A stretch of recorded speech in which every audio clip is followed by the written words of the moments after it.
All right, let's jump into Genesis chapter 35. This chapter is just incredible. It's where Jacob's long and, let's be honest, kind of crazy journey really comes full circle.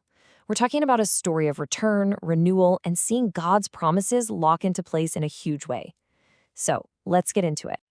So the whole chapter kicks off with this. God speaks directly to Jacob. Arise, go up to Bethel. Think about that. Bethel, this isn't just some random place. This is the spot. This is where decades ago, a terrified Jacob running for his life had that dream of the ladder to heaven and first heard God's promise. And now God's calling him back. It's time to finish what he started. Okay, so the first part of this is all about getting ready for what God has in store. Because, you don't just show up for a meeting with God unprepared. Jacob understood this. He knew that before they could go to Bethel, his whole family, his whole camp, had to get right with God. And what's the very first thing he tells them? It's not pack your bags, it's put away the strange gods. Basically, a massive spiritual house cleaning. Where did these idols even come from? Well, probably from the mess at Shechem. And don't forget Rachel stole her dad's idols way back when. So Jacob lays down the law. You can't have it both ways. If we're going to worship the one true God, the other stuff has to go. Period. So he gives them this 3-step plan. First, get rid of the idols. Second, get clean, a physical washing that represents a spiritual cleansing. And third, change your clothes. Now, this isn't about fashion. These are all powerful physical actions that show what's happening on the inside. It's about saying, we are serious about this. We want a fresh start with God. And look how they respond. They don't just, stick the idols in a closet. They hand them over. Everything, even their earrings, which back then were often tied to pagan stuff. And what does Jacob do? He takes it all and buries it under a tree. It's this incredibly powerful picture of burying the past for good. Done. Over. We're moving on. And what happens the moment they obey? God shows up in a big way. Remember, after what Jacob's sons did in Shechem, they were basically walking targets. Every city around them had a reason to want revenge. But because they obeyed, the scripture says a terror of God fell on those cities. Nobody touched them. God literally became their bodyguard. All right, now we get to the main event, Bethel. And this is so much more than just a trip down memory lane for Jacob. This is the moment where God takes his personal promise to one man and expands it into a national covenant, a promise that's going to change the world. The first thing Jacob does is build an altar, and he calls it El Bethel, which means the God of the house of God. He's directly connecting this moment back to that first encounter. He's saying, the God who met me when I was a nobody, scared and alone, is the exact same God who's with me now as the head of this huge family. It's beautiful. And then it happens. God himself appears to Jacob again, a direct, face-to-face, personal encounter. And it's here that God makes it official. He confirms the new name he'd given Jacob earlier, cementing his new identity once and for all. Think about the difference here. His old name, Jacob, it means supplanter, heel catcher. It's all about his past of scheming and wrestling with people. But his new name, Israel, it means God prevails or he struggles with God. It completely redefines him. He's no longer the guy defined by his hustle. He's the guy defined by his encounter with God. His past is gone. His future is in this new name. And then God just lays it all on the table. He repeats the same covenant he made with Abraham and Isaac, but now he passes the torch directly to Israel. Be fruitful and multiply. A nation, no, a company of nations will come from you. Kings will be your descendants. And this land, the land I promised them, I'm giving it to you. Wow. Right here, a family promise becomes the destiny of a nation.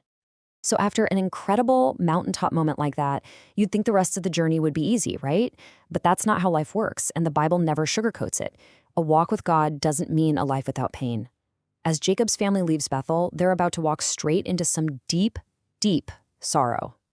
And it starts with what might seem like a small detail. Deborah, his mother Rebekah's nurse, dies. But the fact that the Bible even records this and that they name the place the Oak of Weeping tells you how much she meant to them. For Jacob, she was this living connection to his mother, a mother he would never see again. It was a real loss. But then comes the one that's just crushing. Rachel, his beloved wife, the one he worked 14 years to marry, the absolute love of his life. She dies. giving birth to their last son. It is just a devastating tragedy, happening right as they are on the very doorstep of the Promised Land. As she's dying, Rachel names the baby Benoni, which means son of my sorrow. It's a name born from her final painful moments. But Jacob, in this unbelievable moment of faith, even while his heart is breaking, he steps in and renames him Benjamin, son of my right hand, a name of strength, honor, and hope. It's like he's declaring, even in his darkest hour, that grief will not get the last word. And the heartache isn't over yet. The story shifts now from a tragedy they endured to a sin committed from within the family. It's a raw, painful reminder that God's incredible plan is being worked out through some very, very broken people. The Bible doesn't mince words here. It just states it, cold and hard. Reuben, the firstborn son, sleeps with his father's concubine, Bilhah. It's a disgusting act of betrayal and disrespect, and the verse ends with these 5 chilling words, "And Israel heard it." The silence after that, it just hangs in the air. You can feel the shame, the pain, the betrayal. But what happens right after that bombshell? The very next thing the text does is just list the 12 sons of Israel. It doesn't go on and on about the sin, it just lists the boys. And who's at the top of the list? Reuben, the firstborn. The message here is so powerful. As awful as Reuben's sin was, it wasn't going to stop God's sovereign plan. God was still going to build his nation from these 12 sons, flaws and all. And so finally, after all the miles, all the promises, all the grief, and all the sin, Jacob's journey comes to an end. He's finally home. And talk about coming full circle. He arrives back at his father Isaac's home in Mamre. This is the exact place he ran from all those years ago, terrified of his brother Esau. The fugitive who fled in fear has returned. But he's not just Jacob anymore. He is Israel, the patriarch of God's chosen nation. And not long after he gets back, the era of the second patriarch comes to a peaceful close. Isaac passes away at the ripe old age of 180. The Bible has this beautiful way of putting it. He was old and full of days, a life complete. And then you get this one last powerful image. The 2 brothers who started this whole story with their rivalry, Esau and Jacob, they come together. They stand side by side to bury their father. It's like their long, bitter conflict is finally, truly buried and laid to rest. So when you look at it, Genesis 35 is really like our own spiritual journey in miniature, isn't it? It's got everything: getting clean before God, having a life-changing divine encounter, getting a renewed sense of purpose, but also deep, real sorrow and shocking sin. And in the end, a homecoming. This is the chapter where Jacob the schemer finally and fully becomes Israel, the one who wrestled with God and through God prevailed. You know, Jacob's story is such a powerful reminder that our walk with God is almost never a straight line. It's full of twists and turns, mountains and valleys. And it kind of leaves you with a question to think about, doesn't it? What's the Bethel in your life that God might be calling you back to?